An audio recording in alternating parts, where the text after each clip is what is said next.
We are watching Gordon pull to the north. So folks in the southern part, basically where we see that eye wall continuing to push north, well, things are clearing up. So north of I-10, things looking good. Still seeing some light shower activity through Gaucher, stretching up Gaucher Van Cleve Road into Westgate Parkway, and then all the way up into the Van Cleve area. Still seeing some light rain. For the most part, though, we're seeing the heavier rain up a little bit farther north around Big Point. Now really getting some heavy rain. Hurley also seeing some very heavy rain as well. Around 613 moving into George County, we are going to see more heavy rain. You see that one line pushing out, almost out of George County. It's moved over Loosedale and is pushing past now. We will continue to watch these showers, but the good news is because it's moving fast, we're really not seeing a lot of heavy rain being put down.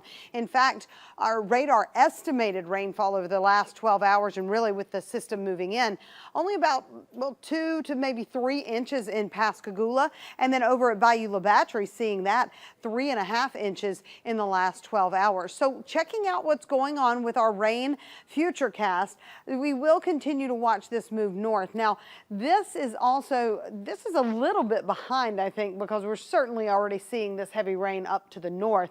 So really you can probably take about what, 3 hours off of this. So this is moving farther north, and we're going to watch the winds die down as the storm, as Gordon, the remnants of Gordon, it will eventually become the remnants of Gordon, move to the north, but still moved in with about 65-mile-per-hour winds. I know we did have some reports of, I believe, 61-mile-per-hour winds just south and a 64-mile-per-hour wind 10 miles south of Pascagoula. So we had some very strong winds. Still seeing some flash flood warnings in effect for parts of lower Alabama and over into parts of the panhandle of Florida. That's what that's called. Notice we've got these 3 boxes because all of the rain on the east side of the storm has been flooding that area. For us, we do still have these river warnings. Pretty sure those are going to be lifted because we just haven't seen that much rain. There is still, though, a hurricane warning in effect.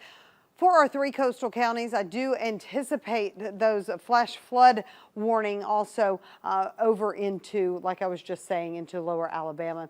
The latest, we do have the hurricane watch, storm and tropical storm watch. Those are starting to lift. That's the good news. We're starting to see, especially back to the west, we're seeing the watches and warnings start to lift as Gordon makes its way inland. So this storm did pretty much do what we were thinking.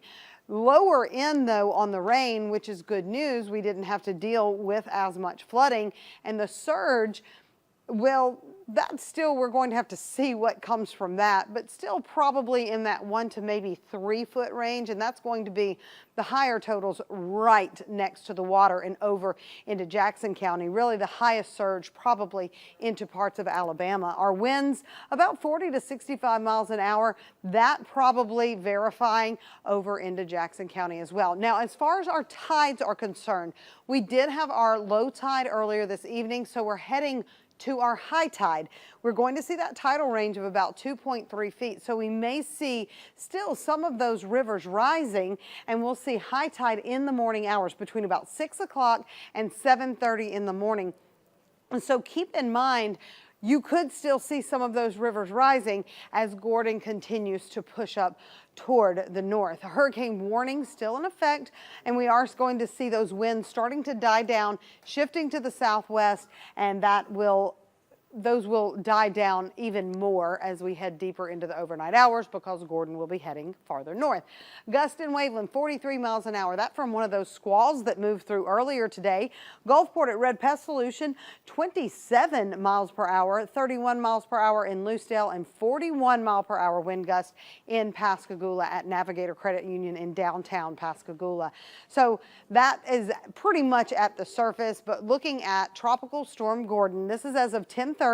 70 mile per hour winds and 997 millibars. I think at our next update, I'm not 100% sure when that's going to be, but we are going to continue to watch this as it moves up through Jackson County and heads toward our next county, which is George. So we're going to keep these winds and the rain, especially in Jackson and George County, starting to push a little bit into Harrison and Stone, but we will keep seeing. We are going to continue to watch these storms push north. I'd really like to show real quick a radar so that you can get an idea again of what is happening and what is going on with the last bit of Gordon.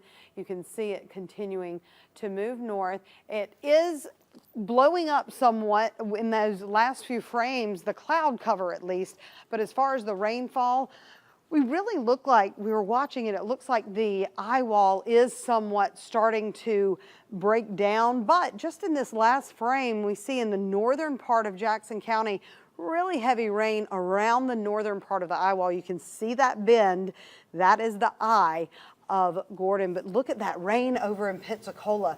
That is why you do not want to be on the east side. And you know, I don't know that I've ever heard it, maybe I have, but Bill said it earlier. He said, the west is the best and the east is the beast. And it is. It is a beast of a storm. It doesn't matter if it's a tropical depression, a tropical wave, or a hurricane. The east side is always going to be the most dangerous. Right, and I guess the fact that it made that easterly move continue to do that a little bit today, that ended up helping a lot of South Mississippi for sure. It did, and while Jackson County still really did take the brunt, at least for South Mississippi, really Alabama and Florida saw much worse conditions, but that would have been way worse for Jackson County had it stayed on that original path. So it did go back, but still when you look at the cone of uncertainty even out a little bit, if you look back even 24 hours, where it made landfall was within that cone pretty much. It was right along the Mississippi-Alabama line.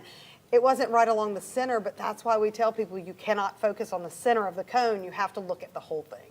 In terms of the storm surge right now, what do you feel like we should look out for? Should we still be concerned with the storm surge right now across the coast? We might see some if they are north facing, if the water is north of them, because we're going to start to see the winds wrap out of the north, and so that would push that water back south as it moves north, especially for the people with the eye wall just to the east of them. You're going to get that wraparound coming with the north wind. And I'm going to give the Futurecast credit because I've been watching this over the last few days, and basically the track or where they said the rain was going to be, it's where it is right now. It is. It really is. And even the timing has been pretty good with it too. So it's hard. You don't want to go against the National Weather Service, but that's why we show all of the different models so that people can get an idea of what we're looking at and what we're up against. And you're this time Futurecast may have done fantastic, and next time they may be like out to lunch. So it really is kind of a balancing act. Yeah, and if it had gone on that path, the center of that path, and gone into Biloxi, then,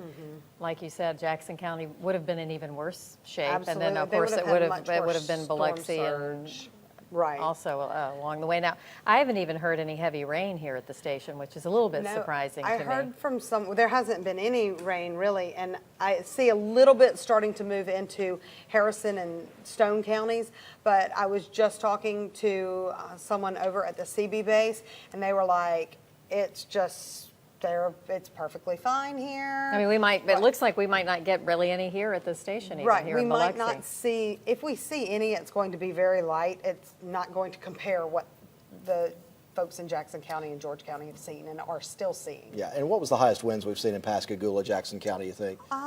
Probably 64, I think, is at surface. That was from a buoy, but that was offshore with Gordon as it was moving onshore. You can see that little trail too, right across Pettaboy, between Pettaboy and I believe that's Horn, and then moving up. That is starting to feed back into the center of Gordon. So really is amazing when you look at Mother Nature and how it works.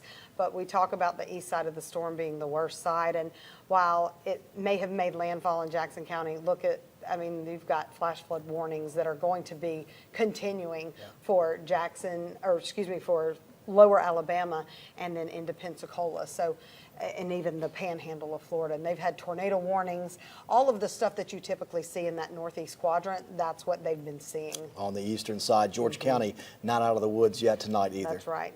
Not yet. It's continuing to watch it move to the north. And